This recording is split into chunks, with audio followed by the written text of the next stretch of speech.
So tonight, I just want to speak more about some things I introduced in the meditation in our exploration of the art of softening. We started really with what people think of as inside the body, in a way that you can relax your muscles and soften your mind into the sensations, really be absorbed in them. Let yourself sink into what's being felt. And then after we talked about that, I talked about a subtler level of the body, which I call aliveness, that can be felt. It can be felt in kind of the grosser things of breathing, movement, sometimes little, the muscles. If you go into them, if you really get absorbed into the muscles, they're always moving. There's this kind of shifting with them. And I think quite literally, muscles are always tightening and releasing.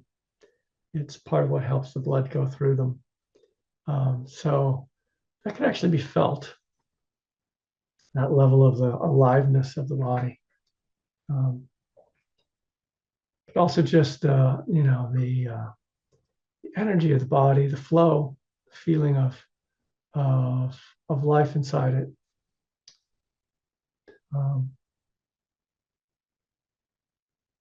And then tonight, I began to also play a bit with softening the boundaries of the body. We often think that I'm inside and everything else is outside, right? That's kind of the conventional way that we organize consciousness. We even think of consciousness as inside of us.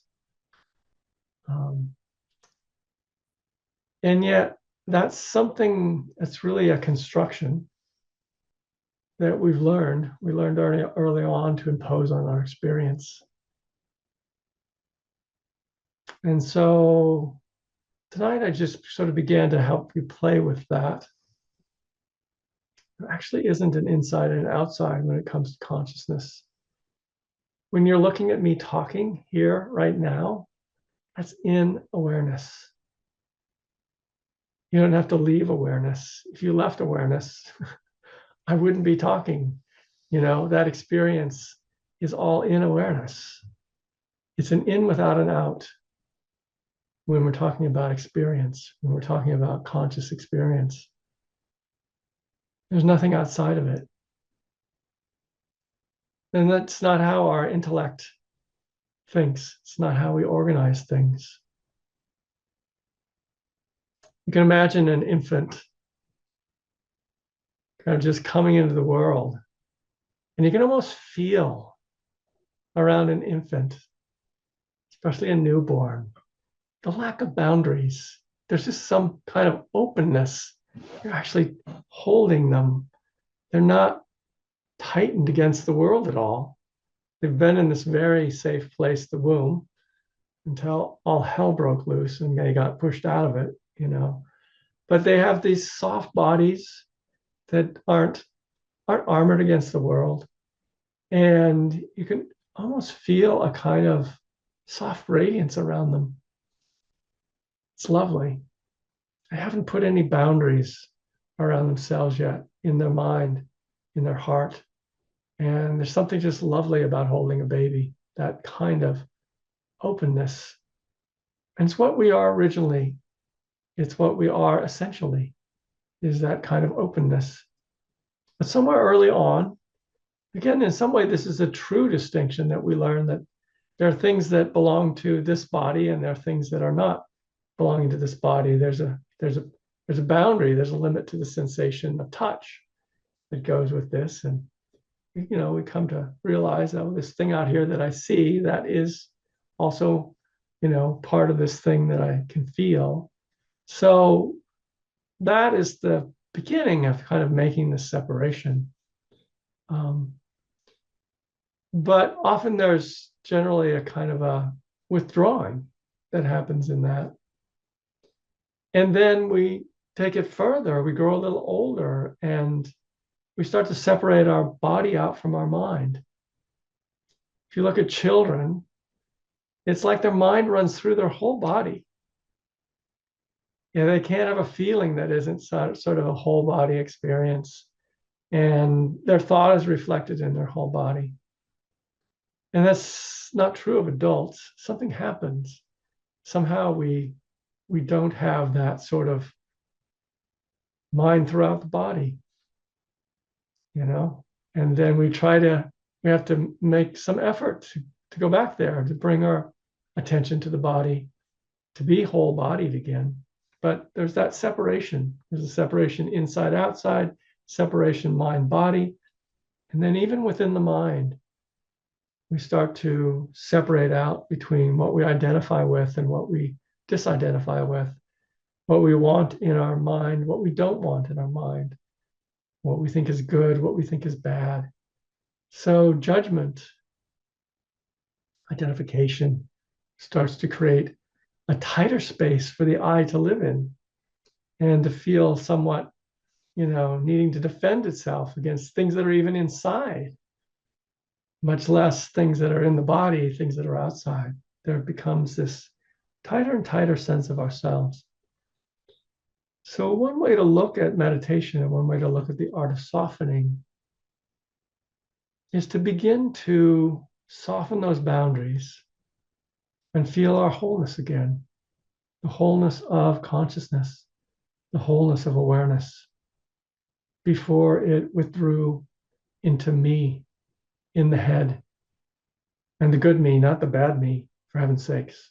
The one I want everybody to know, not the one I don't want anybody to know. Feel the wholeness again of our being. It's not easy, it really isn't.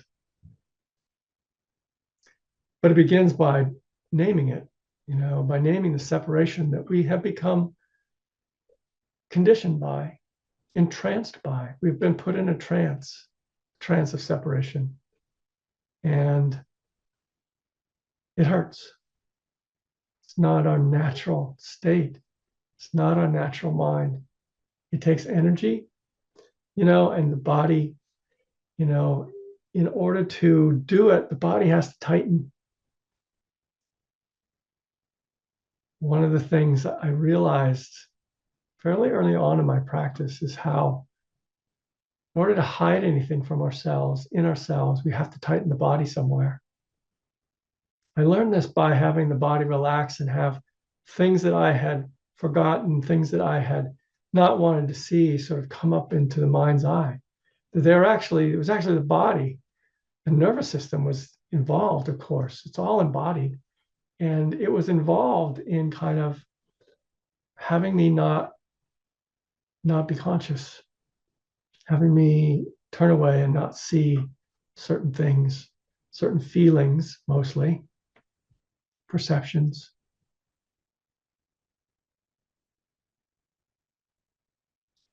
So in this class on the art of softening, we begin that process. I'm sure many of you have begun this process long ago, many of the things I'm talking about. But we're focusing on this process of kind of softening those boundaries. It starts meditatively by just feeling them in the body and softening them. And when you feel around your body, you feel the space around your body, something shifts. You can't quite describe it. Something shifts. In the yogic world, there is an energy body in addition to a physical body. And they are overlapping. And when you feel the space around your body, sometimes you also can feel that there is this sort of energy that's running around you, that's surrounding you. Again, if you don't feel this, don't worry about it. This isn't like a test of how good of a meditator you are. I mention it simply because I want to validate it for those who feel that.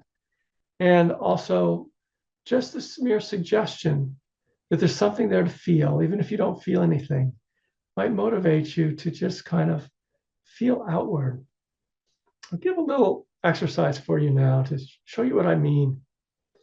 one of the things that has a fairly large presence outside the body is the heart. And that may sound funny because, we think the heart is this organ that's, it's right here, it's in the chest. Know how big it is. That's the physical organ. But the felt sense of the heart goes beyond the body. You can feel this. You can feel it around people. You can feel it if their heart is at all open. Sometimes you can actually feel their heart. Right now, I'd like you to just focus on this area of the chest. Bring your hands not to the chest, but have these points in the palms, kind of point at your heart.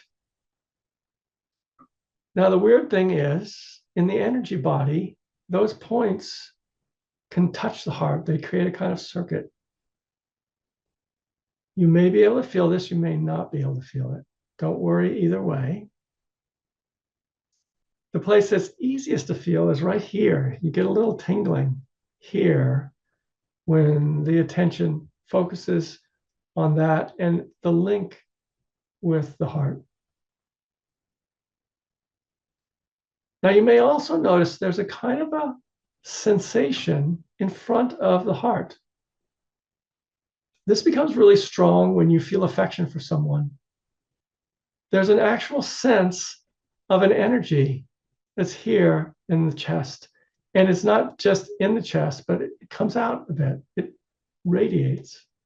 So you may be able to feel that. And so what we're going to do, my mic, so I don't collide with it, see if I can do this without hitting anything. So just invite your heart to open up with your hands as you spread them wide and the palms face forward. And then bring it back. You can do this with the breath. So on an in-breath, stretch that out and bring it back and see what you feel.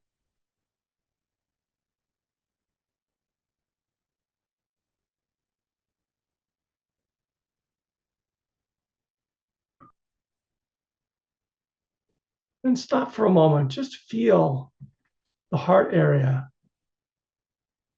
and a sense that the heart goes out beyond the body.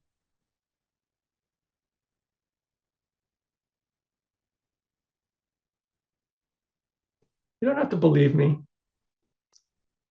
I just want the direct experience of this because it's a lovely feeling. The heart energy is a soft energy. Now, due to protection, we often have kind of armoring here. We don't have the energy go forward very easily. There's a lot. And you can actually, if you begin to do this work, you'll feel there are actual kind of tightnesses here that we constrict this area. Again, the body has to tighten in protection to close this down. So as you kind of do this, and this is the homework for the week, to try this, just working with the heart energy to kind of open it out. See if you can feel that. See if you can feel the current between your palms and your heart. Feel that connection. This is really, I'm extending on last week's class where we talked about the livingness of the body. Let me bring this closer so it probably sounds a little clearer. I'm extending last week's class where we talked about the livingness of the body. Because this is part of the livingness of the body.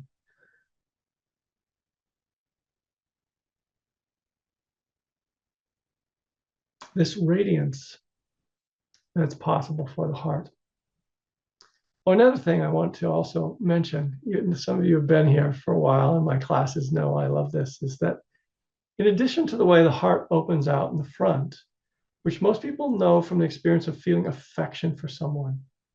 If you imagine, loving your cat or your dog, loving your child or your grandchild, loving your spouse, loving your parents, whoever you feel love easily for, there's a sort of frontal experience. There's also an experience of the heart opening in the back. This is lovely. You can kind of feel or imagine that between your shoulder blades, there's a kind of an opening where the heart radiates backward. And there's an opening there. You can actually feel behind your heart. You're feeling behind your body where your head tells you there's no feeling, doesn't get past the pillow, the back against the pillow in terms of physical sensation, but there's an actual kind of openness there.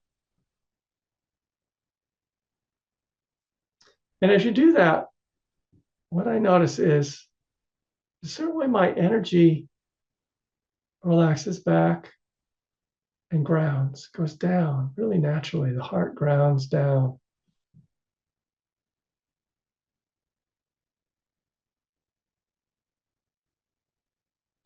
And you can feel into that.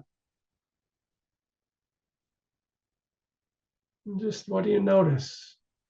What is it like to be open in the back of the heart?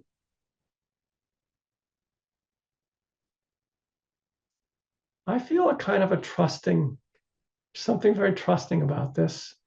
And there's a connection with something that isn't, I don't see, I don't know, with my head. There's a connectedness there.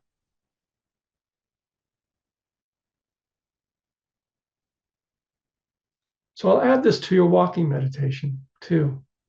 You've been talking about walking meditation, starting the first class, to walk softly. Find out what that's like to step softly, to walk softly, to have the body be soft as you move. And then we talked about, formal walking meditation last week and how you do that, walking back and forth. So one way that I love to do walking meditation is with the energy body. And so to feel the heart open, forward and backward and out. And so you're walking through space with that sense of openness, however you feel it. Try it out. It's beautiful.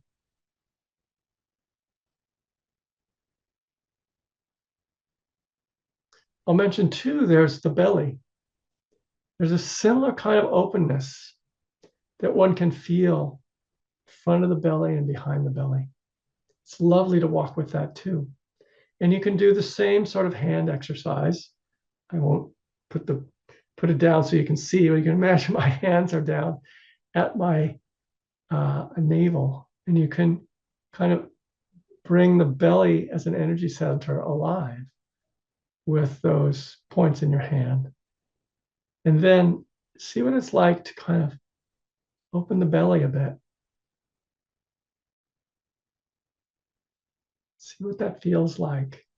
And see what it's like to walk through the world with an open belly. I'm curious what you'll notice if you try that. These are actual centers of intelligence, the heart and the belly. We're so used to conceptual intelligence, which is not how the belly or the heart work. We don't work through conceptual intelligence. And when you are kind of in conceptual intelligence all day, there's this feeling of being up here in the head.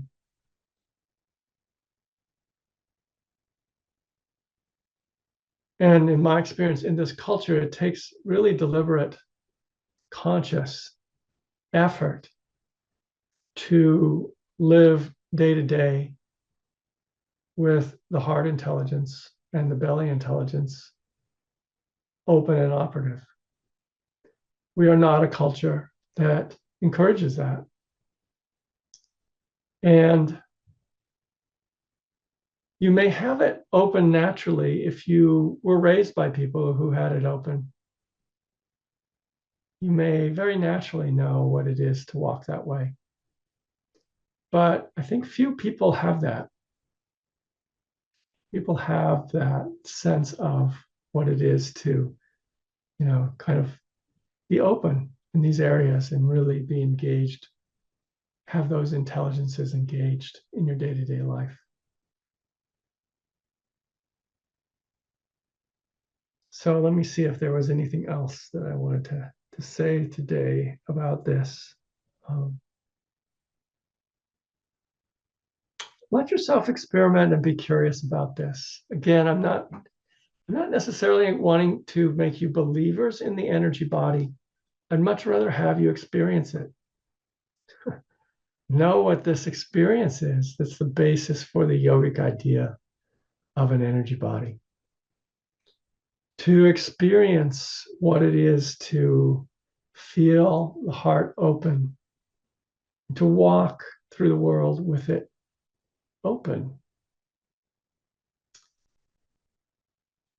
I will say certain things make that really difficult. Being in a rush, being hurried, the pace of life that we live is not very conducive to being open on the level of the heart or the belly.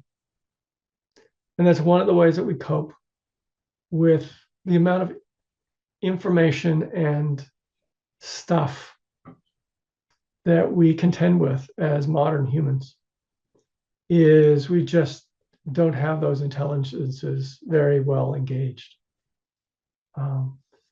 It's sad, it's unfortunate, but it's true, I think. So,